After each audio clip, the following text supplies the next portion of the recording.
Well, for more on the inauguration and what might happen next, we're joined by human rights lawyer Reid Brody. He's a former New York Assistant Attorney General. Reid, thanks so much for being with us on the programme. A lot of expectations riding on this young man's shoulders. Can he possibly live up to them, do you think? Well, it's going to be very difficult, as you said. I mean, he has, fronted issues like housing, free bus transportation, free childcare, dignity. I think an important factor here, though, is that his victory was driven by an unprecedented mass mobilization. We saw over 100,000 volunteers in his campaign, more than 2 million doors knocked on. And it really mobilized people in a way that I had never seen in New York or in the United States, certainly not in decades. And what's interesting is that coalition continues. The people behind his election, the organization Democratic Socialists of America, for instance, have remained mobilized. And I think that, Mamdani's victory reflects that mobilization, but is going to continue using that mobilization from the outside to push forward some of these programs, which will be very difficult to implement. And in a reflection of that support, perhaps his campaign team say up to 40,000 people are expected to turn out today on the streets of New York for his inauguration day block party. Talk to us a little bit, though, about what the new mayor's priorities are going to be and how soon will he be expected to deliver on those campaign pledges? Well, as you said, I mean, his priorities have been freezing the rent in rent-controlled apartments and rent-stabilized apartments in New York, providing free buses, providing childcare for before pre-kindergarten. I think it's going to take a lot of effort, but I think that this is what New Yorkers wanted. I think that Mamdani's victory reflects and will stimulate a growing grassroots movement in the United States for these bread and butter issues, but also in New York and across the country for people standing up to President Trump's hate-filled authoritarian takeover of the United States. And I think his election, a lot of people are pushing for him to succeed. I mean, his election was a chance for ordinary citizens to stand up to this authoritarian tide.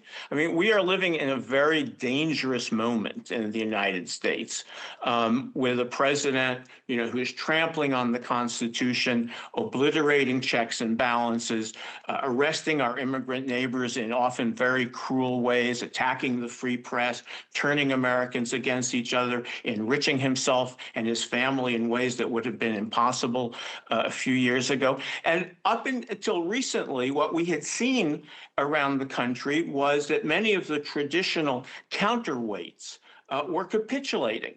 We're bending down, bending the knee to Donald Trump, whether Congress, the Supreme Court, big media in case after case. I mean, just this week, 60 Minutes, the flagship investigative program in the United States, pulled a story on the Salvadoran gulag to which Trump has been sending immigrants because CBS's new owners are friends with Donald Trump and have business dealings that they need Trump's approval for.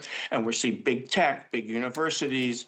And the election of Mamdani, and indeed all of the elections in November across the country, showed that people really wanted this opportunity to stand up to Donald Trump. I just came back from 4 months in New York, and actually much more hopeful than I had been in the early months. Not because the threat has disappeared, because it hasn't, but because more people really now understand, I think, that this is a do or die moment for democracy. Jane Fonda called it a documentary moment in which history is being written. And, across New York, across the country, people are accompanying immigrants to immigration court, protesting abuses of power, challenging unlawful actions in the courts.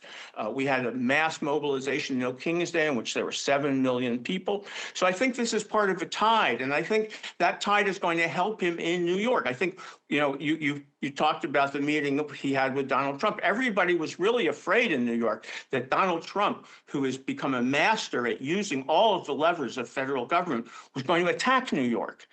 Because Mamdani had been elected. And what we saw is that he backed down, Trump. And I think that if New York stays strong, it will be able to accomplish many of the things that people want to see.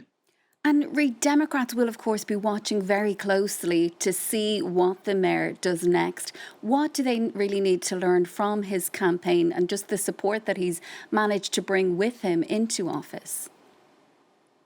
Well, I think what they can learn from the campaign is that when you talk for what people are really interested in, housing, the cost of living, transportation, healthcare, human dignity, that you can connect to people. The Democrats really lost their way for many years. And we saw that in the election of Donald Trump. And in large part, the Democratic leadership, Democratic elite, had lost the connection with people. They were seen as just, the part like the Republicans, the party of big business, the party that was taking, hundreds of millions of dollars from corporate interests, which is, and Mamdani did a different thing. He used people. And it shows that there's a different path that the party can take and that the party can be a big tent. Obviously, New York is not the United States, but the party needs to be big enough to accept a Muslim democratic socialist in New York and a more centrist farmer in the Midwest or auto worker or big tech person. Donald Trump's approval rating is down to 36%, the lowest ever for a president after 1 year. Republicans lost elections across the board, not just in New York City, in 2025. And we're seeing a pushback. Just this week, Donald Trump abandoned his efforts to deploy National Guard to Los Angeles, Portland, and Chicago because there was a lot of protest. And the courts finally ruled again, including the Supreme Court, ruled against Donald Trump. So I think the Democrats need to get their act together.